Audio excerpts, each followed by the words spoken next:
Today's wild hack, we're gonna modify this Napa air compressor to be sort of a pseudo onboard air in my Tundra. The engine compartment does not have enough space. I found a good spot underneath the back seat, which I'm not sure if I'm gonna have it just kind of sitting there or bolted down, but we are gonna do some modifications. And I'll talk about those now. So here's the unit. I've already started to take it apart. It's just two simple screws in there and four that go around the top into the base there. The reason I'm doing this is I'm going to put this pressure switch in line here because the pressure switch, I guess the pressure control rather, that it comes with is inline in the hose, and it's kind of hokey. And if you want to have a fancy pants little pressure regulating trigger nozzle, whatever you want to call that, inflator gauge, like this one, this is just a better way to do it. And that original one, which I already cut off here, basically limits it to, I think, 50 PSI. This hose is probably rated for a lot higher than that. And so this should help with airflow. This is the original nozzle that comes with it. You got to screw it on and off, kind of a pain, versus the clip is going to be much faster. So I have some fittings to get that going. I'm going to keep the original quick connect here that locks into the hose, which will be very handy. And I'm going to run a very long, I bought jumper cables because that is the cheapest way to get 4-gauge wire that is somewhat pliable anyway. Those will coil into the engine compartment. I'm going to have a way to tie those in, you'll see in a little bit. And I'm going to be using some heavy duty plugs to make that disconnect quickly from the unit itself. All in all, this should make the unit much more functional, not have to like take it in and out of the tailgate or whatever, just have quick access and some quick disconnects to get the tires deflated and inflated quickly. If you're running an air locker, you might want to do it a smaller one that fits in the engine bay, although I imagine you probably could just cut a hole through the floor and run your air hose through the floor that way as well.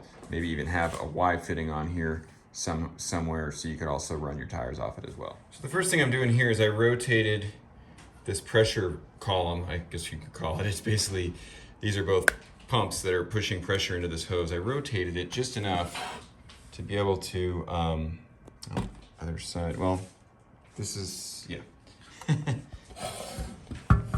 This will be the bottom, so it's just rotated enough that I can get a drill bit in there and get that threaded. I did check that when this is rotated down that this has just enough clearance to not be in contact with the base there.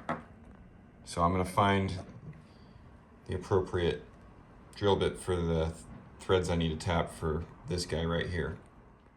You may be wondering why I have this screwed into a caster. I basically used this caster as just a test on my threads because I didn't want to drill into that piece and then need to order a new part if I got it wrong. It was a weird size. The tap is a 1/8-27, which was in my metric set. Never even heard of that size before, but seems to work. And then I used a 3/8 inch drill bit to make the hole. So I'm going to go ahead and do that now on this part that hopefully I don't ruin. Okay, so I got that tapped out and I put some pipe thread sealant on there to help keep the air from leaking. Screwed it in, got it nice and snug. Next thing is I'm going to pull this on-off switch, positive lead, get it either plugged in or soldered on there, and then run another one here to there. And so that way this now is going to control what's on and off when the switch is turned on. And basically once the pressure gets below 85 PSI in the line, it's going to turn on. And once it gets over 100 or to 100, it'll turn off, and that'll prevent things from rupturing. And that just allows me to not have to turn this unit on and off manually as I fill up the tires, which means I can keep it stowed under the seat. And I can just rely on the pressure switch to do the on and off for me. I forgot to mention, there was metal shavings in this line before I put this back together. And I was going to take these top hats off and blow it out with my air compressor, and then I just figured, you know, nothing's made it into there yet, so why not just use this since it is an air compressor. I plugged it in, I covered one end of this and let all the air come out the new hole. It blew out all the shavings, worked really well. So just a quick little hack to save you some time there. So you don't have to take these off to get the shavings out. And as you can see, we have it hooked up now. I had to bend the leads to make it fit a little better, and it's plugged in there. So this should all go back together and get the hose modified as I discussed, and then get this thing hooked up and see how it does. All right, so you can see I replaced this funny little connector with a quick disconnect using basically a friction fitting like that on the end of a male end and a hose clamp, which I wrapped in electrical tape so it's not abrasive and uncomfortable to work with. And then this all ties into here. We have air.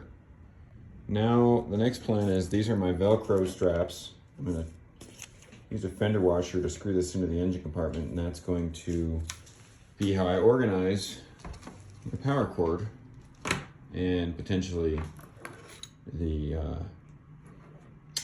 air hose as well. Okay, here goes nothing. I got battery hooked up. See my little Velcro tie, that's where the cable's gonna go when I'm not using it. Let's flip it on and see what happens.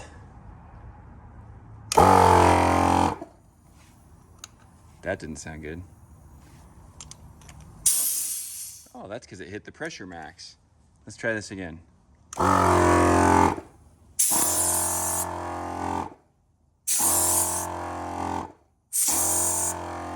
Sweet. Now I just gotta do it with the pedal. All right, so we're at 40 PSI. Let's get it up to 46.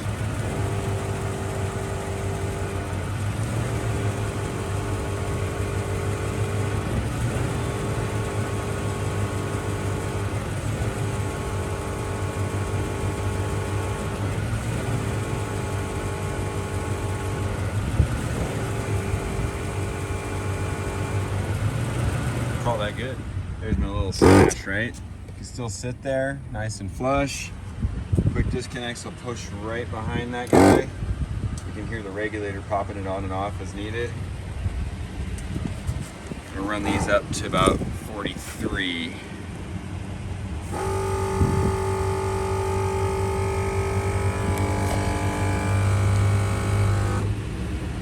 Right about there.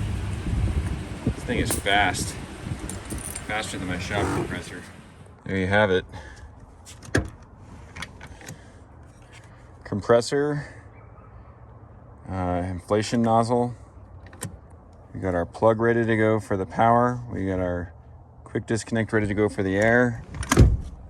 I just filled up all 4 tires. I only added about 5 pounds each, but it was super fast. And I have 2 Velcro strap mounts, one holding the compressor hose, one holding the battery cable. And yeah, just like that, we have onboard air. I guess it's not technically onboard unless I bolt it down and run an air compressor to a locker, but close enough for me. I'm gonna be filling up tires quick with that. If you guys liked that video and thought you got some useful things out of it, please share, like, subscribe, and do all that good stuff. I only have a few others, but I'm making more, and the more I get likes, the more I'll make. Thanks, guys. Take care.